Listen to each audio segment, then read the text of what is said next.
Hello everyone, and welcome back to a new episode. I know many of you use these videos to help you sleep, so before we begin, I thought it would be fun for everyone to say hello and leave a comment letting me know where in the world you're tuning in from. Your engagement really makes this channel special. And hey, if you enjoy getting your nightly dose of thrills and chills with us, why not hit that subscribe button below? It's the best way to never miss out on the latest terrifying tales. So kick back, relax, and let's get started.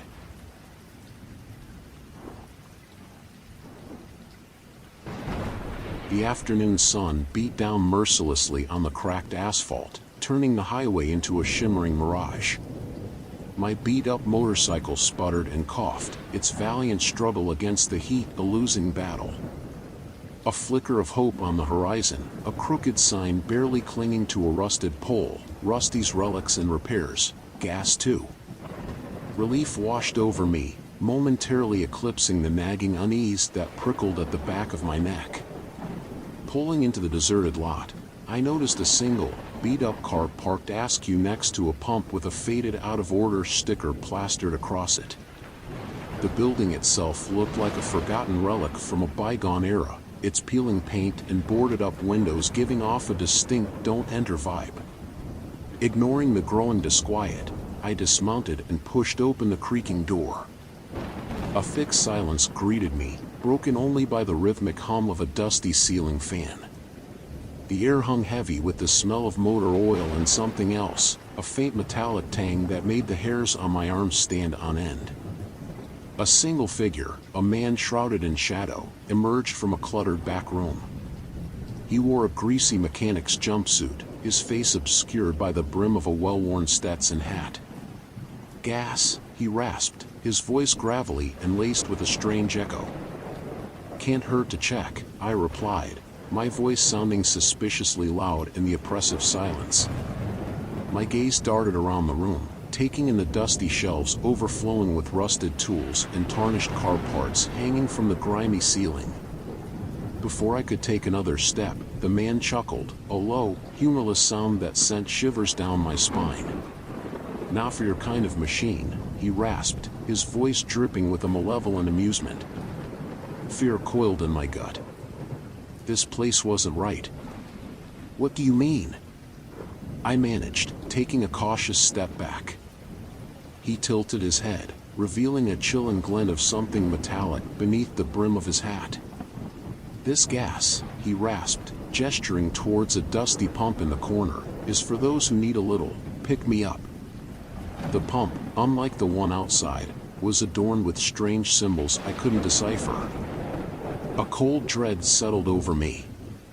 This wasn't gasoline, it was something far more sinister. As if sensing my fear, the man took a menacing step closer. "Your bike looks tired," he croaked, his voice a chilling whisper. "Maybe it just needs a little boost." Adrenaline surged through me. There was no time for questions. I lunged for the door, the man's enraged yell echoing behind me. I scrambled onto my bike, the engine roaring to life with a satisfying growl. Peeling out of the gas station, I glanced back in the rearview mirror. The figure of the mechanic stood in the doorway, his silhouette impossibly tall and thin under the harsh afternoon sun. But what truly sent a fresh wave of terror through me was the faint glow emanating from the pump in the corner, pulsing with an unnatural light.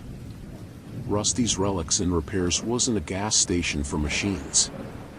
It was a place that offered a different kind of fuel, a fuel that promised a twisted form of life at a terrible cost. And I knew, with a chilling certainty, that some journeys are better left unfinished, some gas stations better left undisturbed.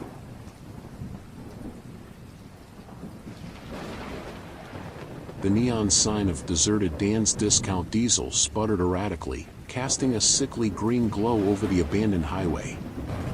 My truck coughed and wheezed, its last defiant breaths echoing in the oppressive silence. Stranded. Just me, the endless night, and a gas station that looked like a forgotten movie set. Hesitantly, I approached the building.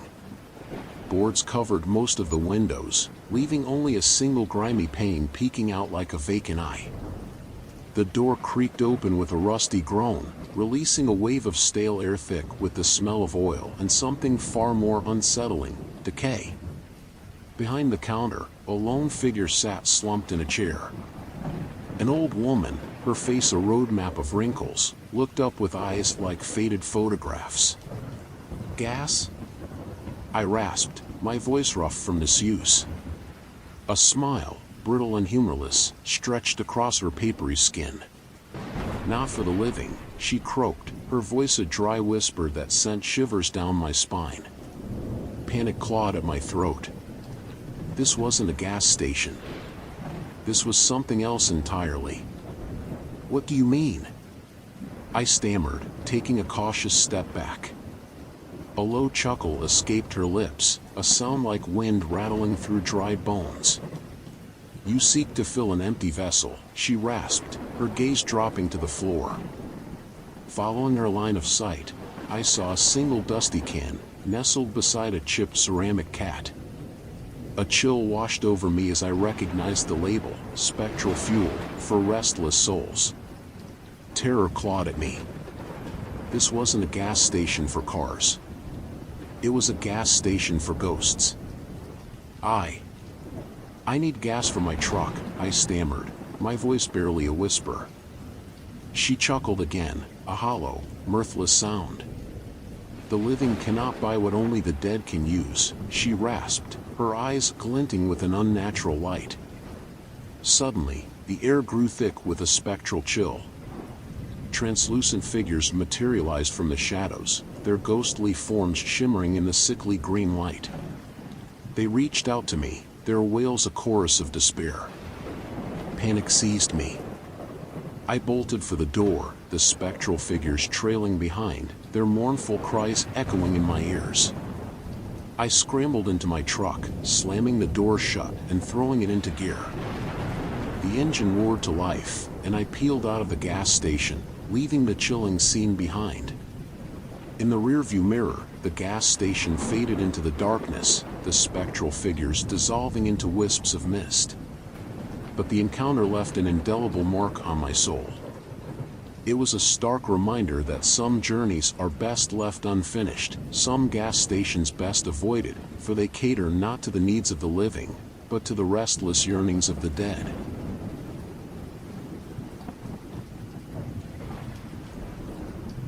The blizzard howled like a banshee, each gust a battering ram against my car. Visibility had shrunk to a claustrophobic tunnel illuminated only by my headlights. The heater sputtered its last, leaving only the faint glow of the gas gauge screaming empty at me. Suddenly, a flicker of neon pierced the whiteout, a beacon in the storm.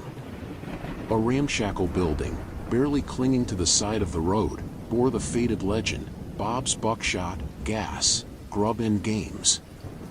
Hope, laced with a sliver of unease, flickered in my chest. Pushing open the creaking door, I was met by a wall of warmth and the smell of stale beer and something metallic. A lone figure, a burly man with a shaved head and a handlebar mustache, sat hunched over a steaming mug at the counter. He glanced up, his eyes like chips of ice under a bushy brow. "Gas," his voice rumbled, a gravelly rasp. "Yeah, please," I croaked, my throat parched. "And anything hot you can offer." He grunted in reply and lumbered towards the single gas pump outside. As I waited, I noticed a mounted deer head on the wall, its lifeless glass eyes staring accusingly. An unsettling quiet hung in the air, broken only by the rhythmic creak of the wind against the building. Suddenly, a blood-curdling scream ripped through the air, echoing from somewhere deep within the building. The burly man slammed the gas pump handle down, his face pale. "Just the wind," he muttered unconvincingly, his gaze darting nervously towards the back room. Fear coiled in my gut. It wasn't the wind. I knew that primal scream all too well. The scream of a wounded animal. I think I'll just take the gas," I stammered, pulling out my wallet. he snatched the money with trembling hands, avoiding my gaze. As I turned to leave, a low growl erupted from the back room, sending shivers down my spine. There was something back there. Something monstrous. I fumbled with the gas cap, desperate to escape. Suddenly, the burly man lunged, a glint of metal flashing in his hand. He grabbed a hunting knife from behind the counter, his eyes filled with a feral gleam. "Leaving so soon?" he snarled, his voice laced with a madness that chilled me to the bone. Adrenaline surged through me. I shoved him back, grabbing the gas pump nozzle and aiming it at him like a makeshift weapon. "Get back!" I roared, my voice surprisingly steady. He hesitated, surprised by my resistance. The blizzard howled outside, a fitting soundtrack to the unfolding nightmare. Using the opportunity, I sprinted towards the door, the burly man close behind. I threw myself into the car, slamming the door shut just as he reached me. He pounded on the window, his face contorted in rage. I slammed the car into gear and peeled out, the tires spitting gravel as I tore away from the gas station. In the rearview mirror, I saw the silhouette of the building shrink in the distance, the lone figure a menacing shadow against the swirling snow.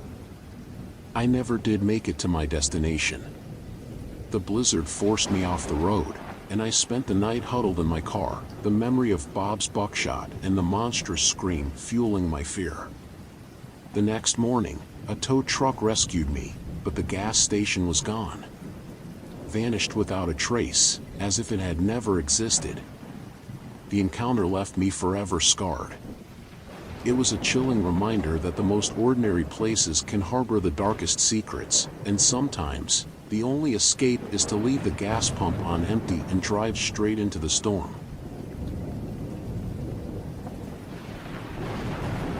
The highway shimmered under the relentless desert sun, a mirage of asphalt stretching endlessly towards a horizon that seemed to recede with every mile. My car groaned in protest, the temperature gauge nudging precariously close to the red zone. Ahead, a solitary signpost offered a beacon of hope, Dusty's Diner and Gas. The diner itself looked more like a forgotten relic than a welcoming oasis. Weathered wood and peeling paint gave way to a single, boarded-up window. But beside it, a lone gas pump stood defiant, a beacon of salvation in the desolate landscape. Pulling in, I noticed a single car parked haphazardly near the pumps, its dented hood reflecting the harsh sunlight. As I stepped out, the heat slapped me in the face, thick and suffocating. The diner door creaked open with a groan, revealing a dimly lit interior with a counter shrouded in darkness. "Anyone here?" I called out, my voice echoing eerily in the stillness. No reply. Ignoring the prickle of unease at the back of my neck, I walked towards the gas pump. Suddenly, a voice rasped from the darkness of the diner. "You looking for gas, friend?" The voice was gravelly, ancient-sounding. A tall figure emerged from the shadows, his features obscured by the brim of a wide-brimmed hat. He wore a long duster coat that seemed to swallow his form in shadow. "Yeah," I replied, my voice strained. "Just need enough to get me to the next town." He shuffled towards the pump, his movements slow and deliberate. As he reached for the nozzle, a glint of silver caught my eye, a long, wicked-looking knife strapped to his hip. Panic clawed at my throat. This wasn't right. "Actually," I stammered, forcing a smile, "I think I might have enough to make it." "Thanks anyway." He turned towards me, the sunlight briefly illuminating his face. Two dark pits gaped where his eyes should have been, and a skeletal grin stretched across his leathery skin. A coldness washed over me, a primal fear that transcended logic. "Leaving so soon?" he rasped, his voice a dry whisper. Dusty's doesn't take kindly to those who turn down his hospitality. Before I could react, his hand shot out, lightning fast. He grabbed a tire iron from a nearby toolbox and lunged. I dodged instinctively, the metal whooshing past my ear. Adrenaline surged through me. Yelling a primal scream, I grabbed the gas pump nozzle and swung it with all my might, catching him square in the chest. He stumbled back, momentarily stunned. Without wasting a breath, I sprinted towards my car, the figure close behind. I scrambled behind the wheel, slamming the door shut just as he reached me. He pounded on the window, his skeletal face contorted in rage. I fumbled with the keys, the engine turning over with a groan of protest. Throwing the car into gear, I slammed the accelerator, throwing gravel in the figure's face as I peeled out. I didn't look back, the roar of the engine the only sound that dared compete with the pounding of my heart. As I drove into the endless desert, the image of the figure at the gas station, a skeletal nightmare under the harsh sun, burned into my memory. It was a stark reminder that sometimes, even the most desperate situations are better left uninvestigated. From that day on, the name Dusty's Diner and Gas would forever evoke not a comforting oasis, but a chilling encounter with something that lurked just beyond the veil of normalcy.